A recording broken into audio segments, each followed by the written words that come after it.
নমস্কার, সকলকে শুভ রথযাত্রার শুভেচ্ছা ও ভালোবাসা। রথযাত্রা মানে তো রথ দেখা কলা বেচা দুটোই।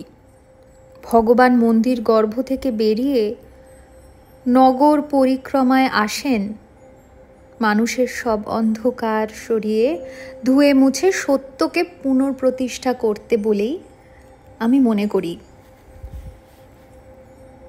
রথযাত্রা মানে কিন্তু পরম ব্রহ্মের পূজা, আচার নিয়ম শুধু সেটুকু নয়, রথের দড়ি টেনে মানুষের সাথে হাতে হাত মিলিয়ে জীবনযুদ্ধে এগিয়ে যাওয়া, এ এক আনন্দের মেলবন্ধন।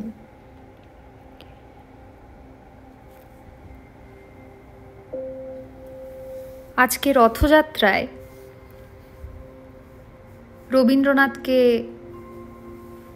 স্মরণ করে রবীন্দ্রনাথের লিপিকা কাব্যগ্রন্থের কিছু অংশ আমি আপনাদের সামনে পাঠ করছি।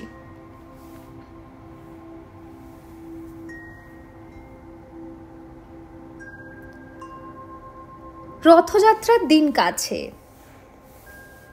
তাই রানী রাজাকে বললে, চলো রথ দেখতে যাই। রাজা বললে, আচ্ছা। ঘোড়শাল থেকে ঘোড়া বেরোলো, হাতিশাল থেকে হাতি, ময়ূরপঙ্খী যায় সারে সারে, আর বল্লম হাতে সারে সারে সিপাই শান্ত্রী। দাস দাসী দলে দলে পিছে পিছে চলল। কেবল বাকি রইল একজন, রাজবাড়ির ঝাঁটার কাঠি কুড়িয়ে আনা তার কাজ। সর্দার এসে দয়া করে বললে, ওরে তুই যাবি তো, আয়। সে হাত জোর করে বললে, আমার যাওয়া ঘটবে না। রাজার কানে কথা উঠল, সবাই সঙ্গে যায়, কেবল সেই দুঃখীটা যায় না। রাজা দয়া করে মন্ত্রীকে বললে, ওকেও ডেকে নিও। রাস্তার ধারে তার বাড়ি। হাতি যখন সেইখানে পৌঁছল, মন্ত্রী তাকে ডেকে বললে, ওরে দুঃখী, ঠাকুর দেখবি চল। সে হাত জোর করে বলল, কত চলবো?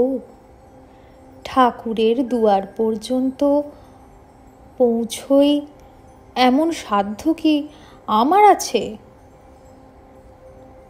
মন্ত্রী বললে, ভয় কিরে তোর, রাজার সঙ্গে চলবি? সে বললে, সর্বনাশ, রাজার পথ কি আমার পথ? মন্ত্রী বললে, তবে তোর উপায়? তোর ভাগ্যে কি রথযাত্রা দেখা ঘটবে না?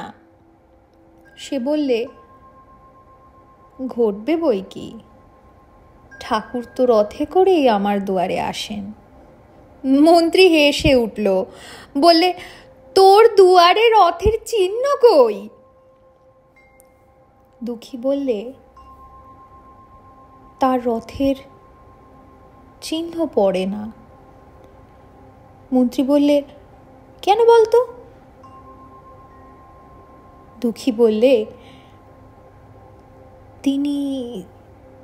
তিনি যে আসেন পুষ্পক রথে। মন্ত্রী বললে, কই রে সেই রথ? দুঃখী দেখিয়ে দিলে, তার দুয়ারের দুই পাশে দুটি সূর্যমুখী ফুটে আছে। আহা, কি অদ্ভুত প্রকৃতি চেতনার সাথে আধ্যাত্ম চেতনার মেলবন্ধন ঘটিয়েছেন রবীন্দ্রনাথ।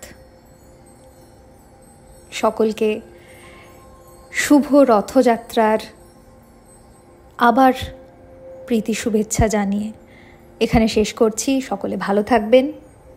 নমস্কার।